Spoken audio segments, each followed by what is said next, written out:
عاملين ايه؟ رمضان كريم ويا رب تكونوا بخير. بقالي كتير ما صورتش، يعني الفيديوهات اللي انا عملتها قبل كده دي بالنسبه لي كانت كويسه لحد ما كبدايه طبعا، او مش بدايه، هما فيديوهين يعني. بس كان عندي مشكله في اسلوبي عموما في الكلام، ان انا حاسس ان انا بتكلم حتى لو الفكره اللي انا بتكلم فيها فعلا هي فكره موجوده في دماغي، بس طريقه تعبيري عنها مش انا. كلام معقد وكومبليكيتد قوي والنظرة الداخلية للحياة ومش عارف ايه. لا، والدنيا أبسط من كده بكتير. يعني حابب أكتر إن أنا لو هتكلم عن فكرة في دماغي، أو لو هتكلم عن موضوع أنا حابب أتكلم فيه، يكون تعبيري عن الموضوع إن أنا فعلا بعبر عن نفسي، بعبر عن الفكرة من وجهة نظري. وأنا الدنيا معايا أبسط من كده بكتير. أنا ما الدنيا مش معقدة معايا أوي كده. فأنا بصراحة مش محضر حاجة أوي النهاردة.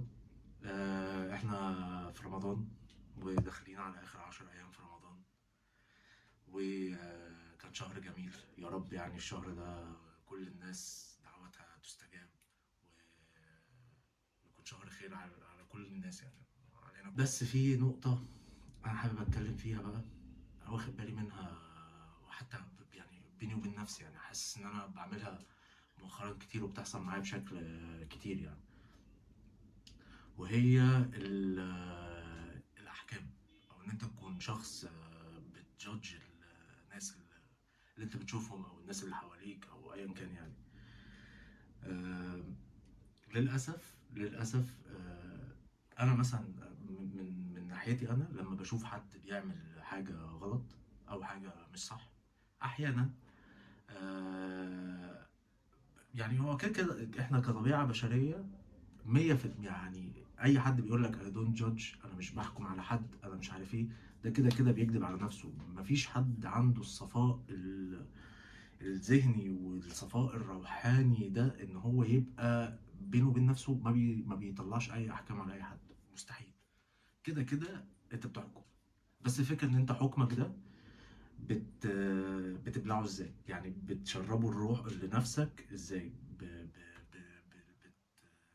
هل بتاخد قرارات بناء عليه ولا لا؟ عادي ان انا اشوف حد يا عم وما ارتاحلوش، ما هو ده حكم، ده جادج، مش بناء على اي حاجه. بالعكس، انت او الشخص يعني بتحكم عليه، مخك بيحكم عليه في اول 10 ثواني انت بتشوفه فيه، والحكم ده بيتاكد اول ما بيفتح بقه. يعني انا شخص اول مره اشوف في حياتي بحكم عليه اول 10 ثواني، وهل الحكم ده هيبقى صح ولا غلط؟ ده بيتاكد مع اول ما يبدا يتكلم.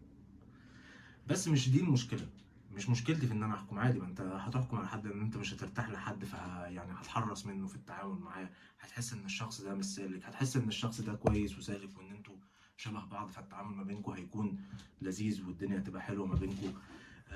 الفكره كلها ان انا احيانا بقيت بلاحظ انا كمان، اولكم طبعا، ان برمي يعني بحكم بان انا احسن. يعني ايه؟ يعني انا ببص على شخص مثلا بيعمل حاجه غلط، بان هو مش ان هو انا بتعاطف معاه ان هو بيعمل حاجه غلط. بالعكس، انا ممكن احيانا ابص ان هو بيعمل حاجه غلط وانا احسن منه ان انا ما بعملش الحاجه الغلط دي. ودي كارثه. دي مشكله كبيره جدا، لان اولا انت بتغذي الايجو بتاعك بحاجه مش حقيقيه. انت انت يا معلم، والكلام ده ليا قبل اي حد. يعني انا مش، ما حدش فينا احسن من التاني. انت لو حاجه مثلا انت ما بتعملهاش شايفها غلط، فده ربنا موفقك ليها، مش عشان انت جامد. وممكن الشخص اللي انت بتحكم عليه ان هو بيعمل الحاجه الغلط دي بجد هو يكون احسن منك بمراحل، انت ما تعرفش. وممكن انت لو اتحطيت في ظروف الشخص ده تعمل بلاوي عن اللي هو بيعملها. فايا كان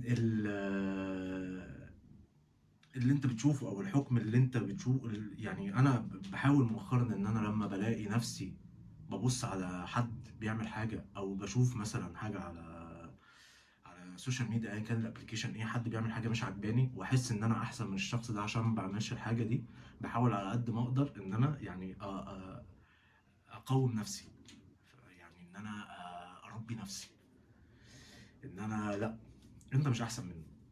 والله اعلم، انا لو ظروفي زي ظروفه او نفس ظروفه او نفس السيتويشن اللي هو فيه انا كنت هعمل ايه. أنا ممكن اكون اخرب الدنيا على اللي هو عمله. ممكن هو يكون يعني دنيويا احسن مني ودينيا احسن مني وانا مش عارف، وذهنيا احسن مني واخلاقيا احسن مني وكل حاجه هو احسن مني، بس انا مجرد شفته بيعمل حاجه غلط او شفته حاجه ما عجبتنيش فرميت عليه حكم اللي هو ايه يا عم اللي انت ازاي بتعمل كده يا ابني.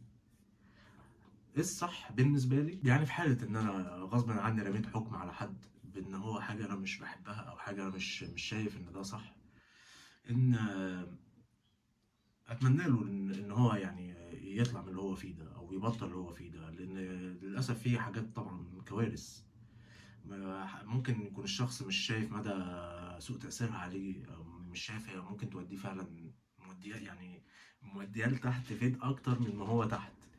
وده مش حكم، ده تمني خير للشخص اللي قدامي أعرفه أو معرفوش، وإن هو يخرج من اللي هو فيه وإن هو يبقى شخص احسن. يعني مش ان انا احسن منه، بالعكس انا ربنا سترني وهو ربنا رفع عنه الستر مش اكتر. ايا كان الموضوع اللي حاصل اللي انا بحكم عليه ده حاجه صغيره ولا حاجه كبيره، ايا كان الموضوع كله ان انا ربنا سترني، فانا ما حدش عارف انا عملت ايه. وهو الموضوع ظهر للناس بشكل ما، ممكن يكون الستر اترفع عنه، ممكن يكون هو مش واخد باله من الغلط اللي هو بيعمله، فانا ما ينفعش ان انا ابص ان هو لا اللي انت بتعمله ده غلط وانا احسن منك ان انا ما بعملش. انا عندي مشكله بصراحه مع موضوع الانا ده. اول ما بحس ان انا بغذي نفسي على حاجه بان انا احسن او ان انا انضف او ان انا يعني الكريدت بتديه لنفسك بشكل كامل ب100%، ده لا انا ما بحبوش. وبحاول على قد ما اقدر ان انا لما بحس نفسي بديها الايجو ده بحاول على قد ما اقدر، او ان انا ابص على الموضوع من ان انا مش احسن او ان انت احسن او محدش فينا احسن من التاني. حاولوا يا جماعه يعني، وانا اولكم ان احنا نبطل نرمي احكام على الناس بان احنا احسن او ان احنا اقوى او الفضيله. كلنا بشر وكلنا بنغلط. وشكرا ليكم، واتمنى ان رمضان ده يكون شهر خير وما يخلصش غيره وكل واحد فينا دعواته من ربنا بتتحقق. ويا رب اكون كنت خفيف عليكم، واشوفكم الحلقه الجايه ان شاء الله.